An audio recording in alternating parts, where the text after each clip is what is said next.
Part 2 के starting में हम देखते हैं साकुता सुबह जल्दी उठकर स्कूल चला जाता है एंड स्कूल जाकर नॉर्मली साकुता अपने दोस्तों से बात करता है और उसके बाद माई से भी मिलता है और माई से जाकर कहता है सेनपाई आई लव यू, लेकिन माई कुछ भी रिएक्ट नहीं होती और कहती है ये मैं पिछले 1 महीने से सुनती आ रही हूँ। और तभी साकुता कहता है शायद आप मेरा प्रपोजल कभी एक्सेप्ट नहीं करोगे, इसलिए मुझे नई गर्लफ्रेंड ढूंढनी चाहिए। एंड माई जीलस होने लगती है और कहती है मैंने अभी तक नो नहीं कहा है, समझे। तभी साकुता कहता है तो आपका मतलब यस है। एंड माई हाँ कहती है। अगले दिन साकुता स्कूल जाने के लिए तैयार हो रहा होता है और वो बहुत खुश भी होता है क्योंकि फाइनली माई उसकी गर्लफ्रेंड बन चुकी होती है। एंड तभी उसे रियलाइज होता है कि आज 27 जून है। साकुता फिर से तैयार होकर स्कूल जाता है, अपने दोस्तों से बात करता है और माई से भी मिलता है। साकुता और माई दोनों सेम बातें कर रहे होते हैं जो उन्होंने पिछले दिन किया था। और तभी सीन शिफ्ट होता है, हम साकुता को देखते हैं जो बाहर टहल रहा होता है और वो टहलते टहलते एक लड़के को देखता है जो दूसरी लड़की को प्रपोज कर रहा होता है। लेकिन वो लड़की कहती है मुझे सोचने के लिए थोड़ा वक्त चाहिए। लेकिन साकुता तो बहुत खुश होता है क्योंकि वो अगले दिन माई के साथ डेट में जाने वाला होता है। लेकिन साकुता के लिए वो अगला दिन कभी नहीं आता क्योंकि साकुता एक लूप में फंस चुका होता है। साकुता फिर से 27 जून को ही सोकर उठता है और वो सोचता है कि मैं इस बारे में फुतावा से बात करूंगा। उसके बाद साकुता स्कूल चला जाता है। सबसे पहले जाकर साकुता फुतावा से बात करता है और कहता है मेरे लिए अगले दिन हो ही नहीं रहा, मैं एक लूप में फंस चुका हूँ, मेरी मदद करो फुतावा। और तभी फुतावा कहती है इसमें मैं तुम्हारी मदद नहीं कर सकती क्योंकि मैं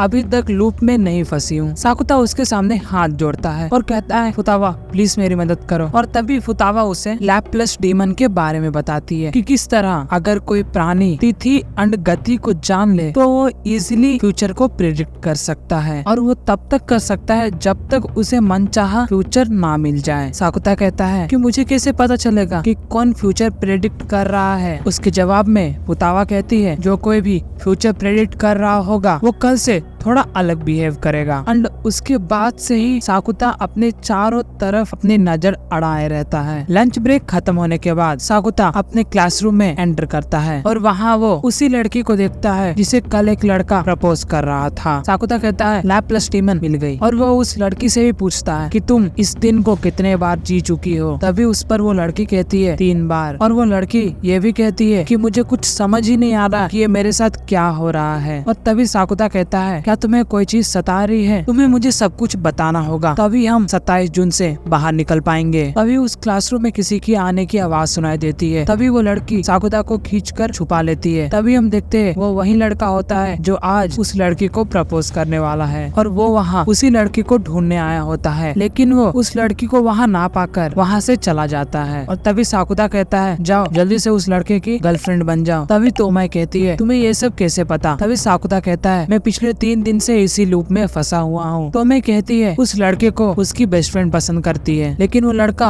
अब मुझे पसंद करने लगा है। तभी साकुता कहता है क्या तुम्हें वो लड़का पसंद है। तोमाई ना कहती है। उसी वक्त वो लड़का फिर से क्लासरूम में आ जाता है। तभी तोमाई घबराकर तोमाई और साकुता नीचे गिर जाते हैं और वो लड़का उसे देख लेता है और वहाँ से चला जाता है। एंड तभी वहाँ पर माई सेनपाई आ जाती है। उन लोगों को ऐसे देखकर वो भी वहाँ कुछ बिना बोले चली जाती है। साकुता उसे समझाने जाता है लेकिन माई कहती है तुम मुझसे बात मत करो। लेकिन साकुता कुछ भी नहीं कहता है क्योंकि आज फिर से आने वाला है। लेकिन अगले दिन 28 जून आता है। साकुता ये सुनकर शॉक हो जाता है और तुरंत फुतावा को कॉल करता है लेकिन फुतावा बिजी होने के कारण कॉल काट देती है। साकुता माई से माफी मांगने के बारे में सोचता है एंड वो स्कूल चला जाता है लेकिन माई उस दिन एब्सेंट होती है। साकुता जाकर फुतावा से बात करता है। साकुता बताता है कि किस तरह वो कल से आज में आ गया है और वो फुतावा से ये भी कहता है क्या होगा अगर वो लड़का फिर से तोमाई के पीछे पड़ जाए। उस पर फुतावा कहती है तो तुम फिर से लूप में फंस जाओगे। साकुता अपने पार्ट टाइम जॉब में काम कर रहा होता है और तभी मैनेजर आकर एक न्यू लड़की को इंट्रोड्यूस करवाता है लेकिन वो लड़की और कोई नहीं तोमाई होती है। मैनेजर कहता है आज से ये भी हमारे साथ काम करेगी। सीन चेंज होता है और हम देखते हैं तोमाई साकुता से बात करने की कोशिश कर रही होती है। तोमाई चाहती है कि साकुता उसके बॉयफ्रेंड बनने का नाटक करे। साकुता तुरंत ही मना कर देता है। तोमाई बताती है कि वो अभी अभी इस शहर में शिफ्ट हुई है और उसके पास कुछ ही दोस्त दोस्त है और वो उन्हें खोना नहीं चाहती। एंड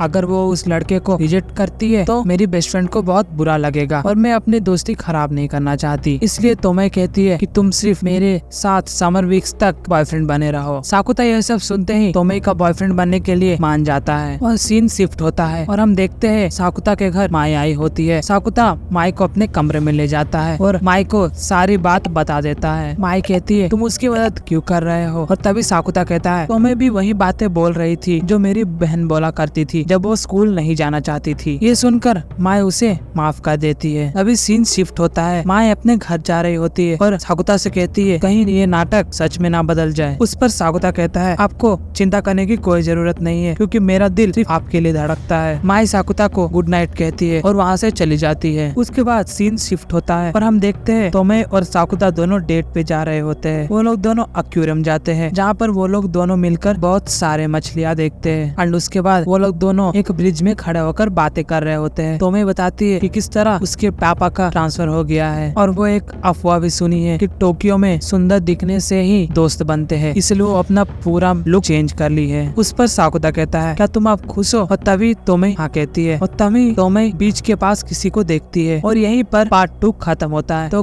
गाइस पार्ट 3 के लिए जल्दी से जल्दी सब्सक्राइब कर लीजिए क्योंकि पार्ट 3 जल्दी आने वाला है। मिलते हैं अगले वीडियो में।